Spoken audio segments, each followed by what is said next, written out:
नमस्कार, मेरा नाम है डॉक्टर पुरु धवन और आज इस वीडियो में हम बात करने वाले हैं कि पैरालिसिस में किसी पेशेंट का क्यों बिहेवियरल चेंज होता है। या तो पेशेंट बच्चे की तरह बिहेव करना स्टार्ट कर देता है या फिर वो बहुत ज़्यादा रोना शुरू कर देता है, बहुत ज़्यादा सेंसिटिव हो जाता है। तो ऐसा क्यों होता है किसी पैरालिसिस पेशेंट के साथ और इसे कैसे ओवरकम किया जा सकता है। अक्सर देखा जाता है कि जब किसी पेशेंट को बहुत ज़्यादा गुस्सा आ रहा होता है, बहुत ज़्यादा इरिटेशन हो रही होती है कि वो ठीक नहीं हो पा रहा, तो अपने घर वालों से वो लड़ना शुरू करता है, एक्सरसाइज के लिए मना करना शुरू करता है। घर वाले इतने परेशान हो जाते हैं कि साइकेट्रिस्ट की हेल्प लेकर पेशेंट को शांत रखने के लिए ना जाने कितनी टाइप की मेडिसिन को चलाते हैं, उनके उसको गुस्सा ठंडा रहे। और जब हम ऐसा कोई ट्रीटमेंट स्टार्ट करते हैं तो देखा क्या जाता है कि पेशेंट जो पहले थोड़ी बहुत बात कर लेता था वो बात करना छोड़ देता है, वो अकेले में बैठना पसंद करता है, डिप्रेशन में चलाना शुरू कर देता है क्योंकि अब उसको कोई भी चीज़ समझ में ही नहीं आ रही होती, वो किसी चीज़ को रिएक्ट नहीं कर रहा होता। घर वालों की ज़िंदगी थोड़ी सी आसान ज़रूर हो जाती है मगर पेशेंट के अंदर रिकवरी ज़ीरो हो जाती है। तो पहले समझते हैं कि ब्रेन के अंदर ऐसा क्या हुआ कि पेशेंट के बिहेवियरल चेंजेस आने शुरू हो गए। तो ब्रेन को समझने की कोशिश करो। हम सब जानते हैं कि हमारी बॉडी के सारे फंक्शंस हमारा ब्रेन कंट्रोल करता है, चाहे हमारी वो हंसी है, खुशी है, हमारा हाथ हिलना है, हमारा पैर चलना है, सब कुछ हमारा ब्रेन कंट्रोल कर रहा है। अब जब ब्रेन में क्लॉट आया था, तो जब ब्रेन में जब क्लॉट आया था या फिर कोई हैमरेज हुआ, नस फटी, तो ब्रेन की एक पर्टिकुलर हिस्से को नुकसान हुआ। अगर वो हिस्सा हमारे बिहेवियर को कंट्रोल करता है तो देखा क्या जाता है एक पर्टिकुलर टाइप का बिहेवियर खत्म हो गया, उसको भी पैरालिसिस हो गया। यानी अगर पेशेंट के ब्रेन में खुशी वाला जो सेंटर है, हंसने वाला जो सेंटर है, वहां पे कोई दिक्कत है तो उसके जो ऑपोजिट जो हमारा बिहेवियर होता है ना, वो ज़्यादा डोमिनेटिंग हो जाता है। यानी अगर पेशेंट को हंसना है तो वो हंसना कोशिश करेगा बट उसका रोना निकल जाता है क्योंकि उसके पास जो सेंटर है जो उसे हंसी देता है, खुशी देता है, वो कहीं ना कहीं कम काम कर रहा है। क्यों? क्योंकि ब्रेन के अंदर क्लॉट आया था, नस फटी थी। अब जब दूसरा एक्टिवेट हो गया है तो हम उसको कंट्रोल नहीं कर सकते, किसी तरह से उसे रोक नहीं सकते। अब जैसे किसी पेशेंट को बहुत ज़्यादा गुस्सा आता है तो हमें गुस्से के उल्टा हमारा कौन सा बिहेवियर होता है? शांत रहना, है ना, अपने ब्रेन को कंट्रोल से चलाना और शांत रहना। अगर किसी का ब्रेन का अंदर का शांत का या सेटिस्फेक्शन का जो बिहेवियर का जो सेंटर है, वहाँ पे किसी टाइप की दिक्कत हो जाए, वहाँ पे ब्लड सप्लाई प्रॉपर ना हो, कुछ भी दिक्कत हो, तो हमारा जो इरिटेशन है कि किसी भी बात पे गुस्सा आ जाना, हर चीज़ के लिए ऑब्जेक्शन करते रहना, वो ज़्यादा काम करना शुरू कर देता है। रिजल्ट क्या होता है कि पेशेंट को हर अच्छी चीज़ बुरी लगती है। मेडिसिन दे रहे हो तो मुझे नहीं खानी, मुझे जीना नहीं है, मैं छत से छलांग मारने जा रहा हूँ। तो ऐसे जो बिहेवियर होते हैं वो सामने आने शुरू होते हैं। क्यों? क्योंकि हमारा ब्रेन में जो बैलेंस था हंसी का, खुशी का, दुख का, वो बिगड़ जाता है। और यही सबसे बड़ी दिक्कत बनता है किसी भी पैरालिसिस पेशेंट के लिए और उसकी फैमिली के लिए। अब इसके लिए हमें करना क्या होता है? तो अगर आप सोचते हैं कि हम एक गुस्से वाले पेशेंट को एक सुलाने वाली मेडिसिन देकर उसे शांत कर देंगे तो वो ठीक हो जाएगा, ऐसा नहीं है। जब तक मेडिसिन ब्रेन तक जा रही है, ब्रेन को शांत रखिए, वो तब तक काम करेगी। मेडिसिन को हटाते ही पेशेंट का जो पुराना बिहेवियर है वो सामने आना शुरू होगा। क्यों? क्योंकि ब्रेन के अंदर जो चेंजेस चाहिए थे, जो बैलेंसिंग चाहिए थी हंसी की, खुशी की और दुख की, वो नहीं हो पाई है। तो जब तक हम पेशेंट को मेडिसिन दे रहे हैं तब तक पेशेंट शांत बैठा रह सकता है। मगर दिक्कत क्या होती है कि जितनी भी हम ऐसी मेडिसिन का यूज़ करते हैं जो कि हमारे मूड को रेगुलेट करती हैं, इनका एक छोटा सा रिजल्ट होता है कि डिप्रेशन, और ये हैबिट फॉर्मिंग मेडिसिन होती हैं। यानी अगर आपको खुशी फील करनी है तो आपको दवाई खानी पड़ेगी, आप अपने आप किसी चीज़ को फील नहीं कर सकते, खुशी को फील नहीं कर सकते। तो आपने ध्यान क्या रखना होता है कि हमने इन मेडिसिन से बचना होता है क्योंकि ये हमारे सिम्टम्स को दबा देती है। अगर आपकी बॉडी कोई सिम्टम दे रही है, अगर वो गुस्सा ज़्यादा कर रही है, तो हमें पता है कि वहाँ पर दिक्कत है, हमें दिक्कत को फेस करना है। दिक्कत को दबा देने से दिक्कत जाएगी नहीं। तो हमने पेशेंट के दूसरे ब्रेन का सेंटर जहाँ पे नुकसान हुआ था, जो इरिटेशन का उल्टा है, सुकून देने वाला सेंटर, उसको हमने रेगुलेट करना होता है, उसको थोड़ा सा इम्प्रोवाइज करना होता है। अब ब्रेन के अंदर जो भी फंक्शन है, चाहे आपका हाथ चलना हो, पैर चलना हो, आपके मूड को बैलेंसिंग वाला कोई भी चीज़ है, वो हमारी बॉडी के अंदर न्यूरॉन्स हैंडल कर रहे होते हैं, हमारे ब्रेन के अंदर छोटे छोटे सेल्स हैंडल कर रहे होते हैं। अब ये जो न्यूरॉन्स हैं, इन न्यूरॉन्स को हम किस तरह से एक पैरालिसिस पेशेंट में रिकवर करते हैं, ये इंपॉर्टेंट हो जाता है।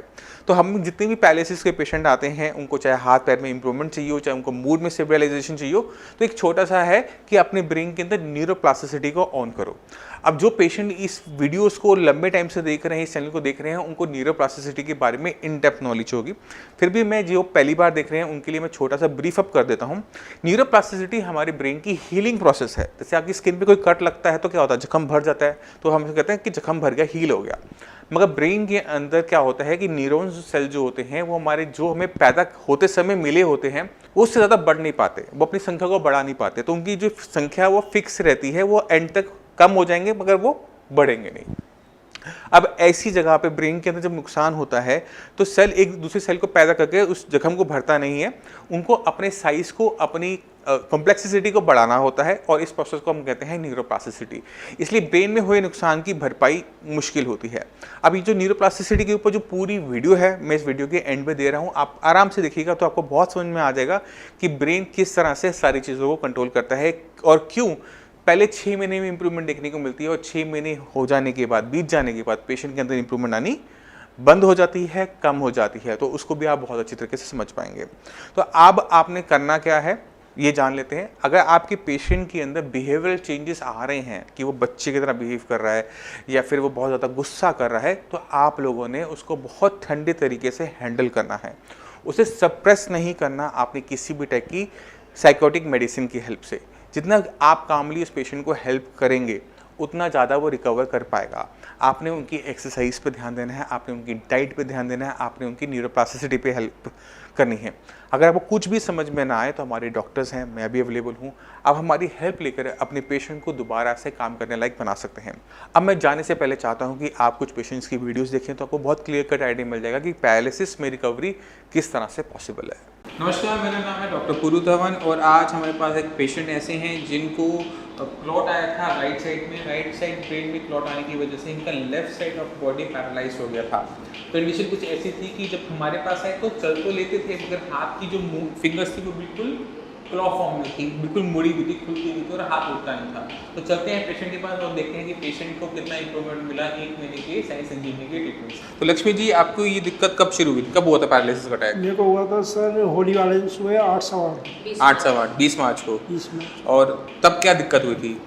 तब सर मैं आके सिर्फ काम पे से 8 बजे आके 8:15 बजे खड़ा हुआ था, सिर्फ चाय पी थी मैंने। अच्छा। चाय पीने के बाद मेरे हाथ में और पैर में एकदम सरसराहट सी महसूस हुई। मैं ये चाय लेके आई थी, मैंने चाय पी थी। मैंने उनसे कहा मेरे को कुछ अजीब सा महसूस हो रहा है। तो मेरे से बोली क्या हुआ? मैंने कहा मेरे को कुछ अजीब सा महसूस हो रहा है।